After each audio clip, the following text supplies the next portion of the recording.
Mostly ಈ ಇಡ್ಲಿ ದೋಸೆ ಹಾಗೆ ಪಡ್ಡುಗಳೆಲ್ಲ ಚಿಕ್ಕಪ್ಪ ದೊಡ್ಡಪ್ಪದಿರ್ ಮಕ್ಳಿರ್ಬೇಕು ಅನ್ಸುತ್ತೆ. ಹಾಯ್ ಹಲೋ ಎಲ್ರಿಗೂ ನಮಸ್ಕಾರ, welcome to my mini vlog. ನಿನ್ನೆ ಇಡ್ಲಿ ಮಾಡಿ ಉಳ್ದಿದ್ ಸರಿನಲ್ಲಿ ಇವತ್ತು ಪಡ್ಡು ಮಾಡೋಣ ಅಂತ ಎಲ್ಲ ಒಂದ್ ಕಡೆಯಿಂದ ರೆಡಿ ಮಾಡ್ಕೋತಾ ಇದ್ದೆ. ಇಡ್ಲಿ ಪಾತ್ರೆ ತಗೊಳಕ್ಕೂ ಮುಂಚೆ ಬರೀ ದೋಸೆನೆ ಮಾಡ್ತಾ ಇದ್ದೆ. ಯಾವಾಗ ಒಂದ್ಸಲ ಪಡ್ಡು ರುಚಿ ನೋಡಿದ್ನೋ ಇವಾಗ ಪಡ್ಡು ಫ್ಯಾನ್ ಆಗ್ಬಿಟ್ಟು ದೋಸೆ ಬದಲು ಪಡ್ಡುಗ್ ಶಿಫ್ಟ್ ಆಗ್ಬಿಟ್ಟಿದೀನಿ. ಇನ್ನ ಒಂದ್ಸಲ ಸರಿನೆಲ್ಲ ಮಾಡ್ಕೊಂಡು ಅದನ್ನ ಒಂದ್ 10 ನಿಮಿಷ ರೆಸ್ಟಿಗಿಟ್ಟೆ.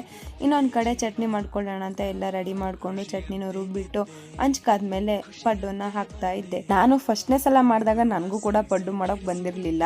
ಅದಾದ್ಮೇಲೆ ಹಂಗು ಹಿಂಗು ಸರ್ಕಸ್ ಮಾಡಿ ಕಲ್ತಿದ್ದೆ. ಇನ್ನ ಈ ಇಡ್ಲಿ ದೋಸೆ ಹಾಗೆ ಪಡ್ಡುಗಳೆಲ್ಲ ಚಿಕ್ಕಪ್ಪ ದೊಡ್ಡಪ್ಪದಿರ್ ಮಕ್ಳು ಇರ್ಬೇಕು ಅನ್ಸುತ್ತೆ. ಯಾಕಂದ್ರೆ ಇವತ್ತು ಇಡ್ಲಿ ಮಾಡಿರ್ತೀವಿ ಅಂದ್ರೆ ನಾಳೆ ದೋಸೆ ಫಿಕ್ಸ್. ದೋಸೆ ಮಾಡಿ ಇನ್ನೂ ಸರಿ ಮಿಕ್ತು ಅಂದ್ರೆ ಮತ್ತೊಂದ್ ದಿನಕ್ಕೆ ಪಡ್ಡು ಫಿಕ್ಸ್. ಅದಕ್ಕೆ ಹೇಳಿದ್ದು ಒಬ್ರಿಗೊಬ್ರು ರಿಲೇಟಿವ್ಸ್ ಅಂತ. ಇನ್ನ ತಿಂಡಿ ಕೆಲಸ ಎಲ್ಲ ಮುಗಿಸ್ಕೊಂಡು ಹಂಗೆ ಅಡಿಗೆ ಮನೆಯನ್ನು ಕ್ಲೀನ್ ಮಾಡಿ ನಾನು ಫಟಾಫಟ್ ಅಂತ ರೆಡಿಯಾಗಿ ನಮ್ಮ ಮನೆಯವ್ರನ್ನ ಕರ್ಕೊಂಡು ಅವ್ರ ಜೊತೆ ಒಂದು ವಿಡಿಯೋ ಮಾಡ್ಕೊಂಡು ಇನ್ನ ನನ್ನ ಅವರು ಕಾಲೇಜ್ ಜೊತೆ ಡ್ರಾಪ್ ಮಾಡ್ಬಿಟ್ಟು ಹೊರಟ್ರು. ಇನ್ನ ಫಸ್ಟ್ ಕ್ಲಾಸ್ ಒಂದೇನೆ ಇವತ್ತು ನಾವು ಕ್ಲಾಸ್ ಕೇಳಿದ್ದು.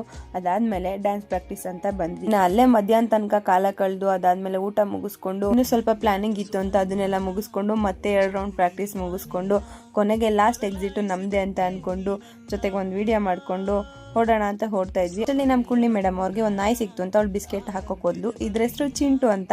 ಇದು ಯಾವಾಗ್ಲೂ ಕಾಲೇಜಲ್ಲೇ ಇರುತ್ತೆ. ಅದ್ ನೋಡಿದ್ರೆ ಕುಳ್ಳಿ ಮೇಡಮ್ ಅವ್ರಿಗೆ ಅನ್ರೆಸ್ಪೆಕ್ಟ್ ಮಾಡ್ಬಿಟ್ಟು ಬಿಸ್ಕೆಟ್ ತಿನ್ಲೇ ಇಲ್ಲ. ಅವಳಿಗೆ ಬೇಜಾರ್ ಮಾಡ್ಕೋಬೇಡಬ್ಬ ಅಂತ ಹೇಳಿ ಸಮಾಧಾನ ಮಾಡ್ಕೊಂಡು ಮನೆಗೆ ಕರ್ಕೊಂಡ್ಬಂದು ಕಾಫಿ ಕೊಟ್ಟು ಅದಾದ್ಮೇಲೆ ಅವಳು ಸ್ವಲ್ಪ ಹೊತ್ತಿಲ್ಲೇ ಮನೇಲಿ ಪ್ರಾಕ್ಟೀಸ್ ಮಾಡ್ಕೊಂಡು ಹೊರಟ್ಲು. ಅವಳನ್ನ ಕಳ್ಸಿಕೊಟ್ಟು ನಾನ್ ಸಂಜೆಯಿಂದ ಫ್ರೆಶ್ ಅಪ್ ಆಗ್ಬಿಟ್ಟು ಅಷ್ಟರಲ್ಲಿ ನಮ್ಮ ಮನೆಯವ್ರು ಬಂದ್ರು. ಸ್ಟಿಚ್ ಮಾಡಿ ಡ್ರೆಸ್ ಇಂದು ಜಿಗ್ಜಾಗ್ ಮಾಡಕ್ ಕೊಡ್ಬೇಕಾಗಿತ್ತು ಅಂತ ಇಬ್ರು ಕೂಡ ಟೌನ್ ಒಳಗಡೆ ಹೋಗಿ ಅದನ್ನ ಕೊಟ್ಬಿಟ್ಟು ಇನ್ನೂ ಅರ್ಧ ಗಂಟೆ ಆಗುತ್ತೆ ಅಂತ ಮನೆಗೆ ಬಂದ್ವಿ.